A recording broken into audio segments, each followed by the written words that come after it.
Yo, bah salut Greg, je suis ravi de pouvoir faire cette interview avec toi déjà pour commencer, parce Eh qu'on bien, avait eu... Alors vas-y, je te laisse te présenter Greg. merci de ton invite.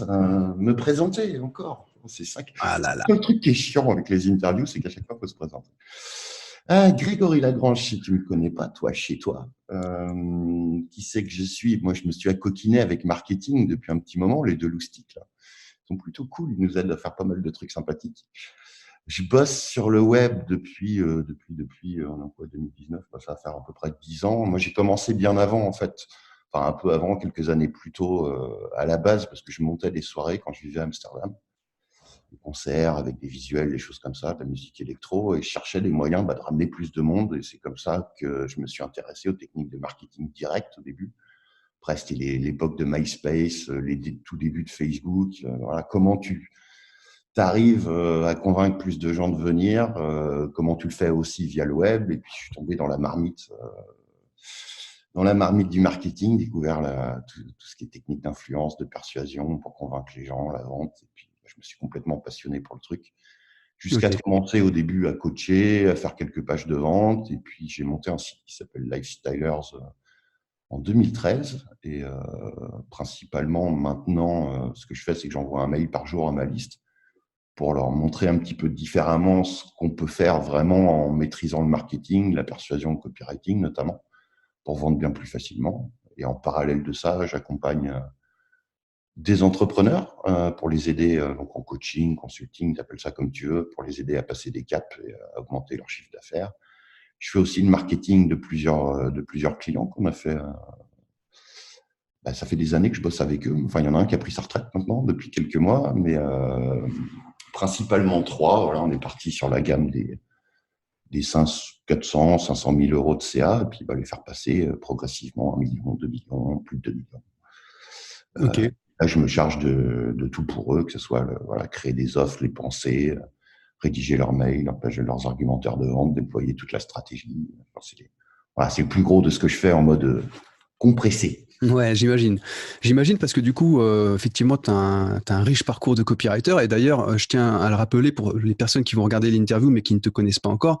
Bah, tu es considéré un peu comme le numéro un du copywriting en France et en tout cas, ouais, voilà, Est-ce que ça, tu es d'accord avec ça en fait? Pas en Suisse, pas en francophonie. Je sais pas, du Non, coup. j'en sais rien. Oui, considéré comme tel, ouais, peut-être. Mais enfin, je n'en sais rien, c'est pas à moi de juger. Tu vois, moi, je fais jamais appel à un autre copywriter. Pas besoin, je copyright mes trucs moi-même.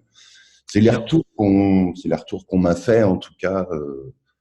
Enfin, Par rapport aux résultats que là tu où as. je l'ai jugé, c'est voilà, des gens qui bossent sur le web sérieusement et qui ont déjà fait appel à plusieurs copywriters qui m'ont dit ouais, qu'il y avait une bonne différence. Après, c'est aux gens de juger. Hmm. Alors, je reviens juste sur ton parcours. Alors, toi, tu t'es formé, on vient de le voir, sur le terrain. Voilà, t'as pas suivi une école, t'as pas, voilà. Et quels ont été tes réflexes? Est-ce que tu as eu des lectures? Est-ce que tu t'es penché sur des bouquins? Comment tu as fait pour apprendre au début? Bouquins, ouais, les classiques de la persuasion, finalement, les classiques du copywriting, toi, les vieux de la vieille, finalement, qui bossaient à l'époque bien avant Internet, des gens comme Gary Albert, David Ogilvy, Caples, Schwartz, Carlton, finalement les mêmes que tout le monde, quoi. Sauf que très peu de gens s'intéressent au travail de ces gens-là, qui étaient pourtant finalement bien plus fascinants. Et je trouve que c'est toujours d'actualité aujourd'hui. Première raison, c'est que quand on parle de copywriting, de persuasion, d'influence, de vente, t'appelles ça comme tu veux, enfin, c'est les quatre ensemble, la psychologie de l'achat ou la psychologie sociale, tout ça se regroupe finalement. C'est des principes qui évoluent jamais. C'est la même chose. Voilà, le cerveau humain, c'est plus ou moins le même depuis la nuit des temps. Ce qui évolue, c'est juste la technologie, mais ça, bon, si tu sais convaincre, si tu sais influencer, t'adapter à la technologie, c'est pas bien difficile. Et puis, euh, et puis, ce qui était génial à cette époque-là, c'est qu'ils bossaient bien avant Internet. Donc finalement, c'était, bon voilà, on en parlait un petit peu juste avant. C'est ce que toi t'as fait aussi beaucoup avec le marketing postal, vraiment le marketing direct à l'ancienne, le pur et dur, le vrai marketing. Si limite t'as envie d'être un peu fasciste sur la terminologie, quoi. C'est-à-dire que tu étais obligé d'être bon. Parce que quand tu envoyais un courrier postal que tu devais faire tenir en temps de caractère pour pas que ça dépasse un certain poids et que finalement le seul moyen de vendre c'était que les gens répondent, renvoient un coupon ou envoient un chèque ou envoient un fax, à l'époque où les fax existaient déjà. Enfin bref, qui passent vraiment à l'action, ça demandait un investissement quand même énorme en termes de budget pour monter une campagne rentable. Et aujourd'hui, je suis presque emmerdé avec le fait, le web, tu vois, je suis pas si certain que ça, quand tu réfléchis bien, que ça soit une bonne chose. D'un côté, tu te retrouves avec la possibilité de trouver de l'information de partout. Tu as tout disponible en gratuit.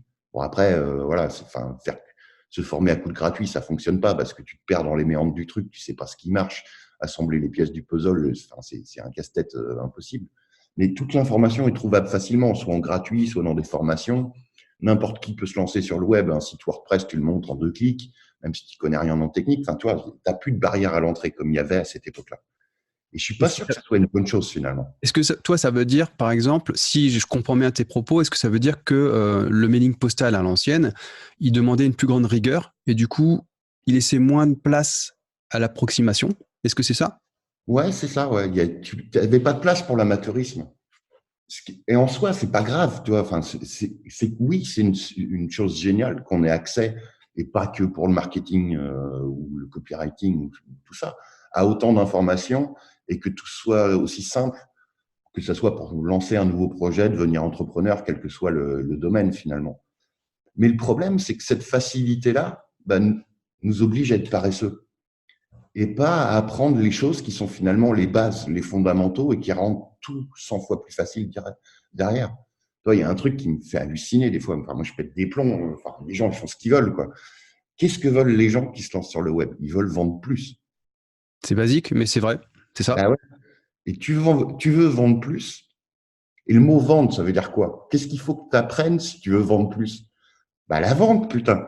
Je sais pas, je sais pas, c'est comme monter une boulangerie et pour vouloir apprendre à faire du meilleur pain que le mec du village, ou je sais pas, moi, à vouloir aller sur la Lune en pensant pas à faire une fusée. Enfin, Ouais, ou vouloir faire de la baguette sans utiliser de farine, enfin, sans vouloir. ouais, bon, voilà, bon, on pourrait passer 2 heures à faire des métaphores complètement bancales, scabreuses, mais qui sont justes. Donc ouais, pour revenir à ta question de début, parce que je suis un peu parti en live, forcément, je change pas une équipe. En fait, tu tombes dans un trou noir, quoi, parce que c'est un sujet qui est pas forcément sexy, peut-être de prime abord. Et plus tu t'y intéresses, que ça soit via des formations, via des bouquins, et donc moi j'ai vraiment cumulé les deux, plus tu te passionnes pour le truc, ça devient une addiction, limite une obsession. D'ailleurs, ceux qui réussissent le plus sur le web, il y a une part d'obsession, faut dire la vérité là-dessus.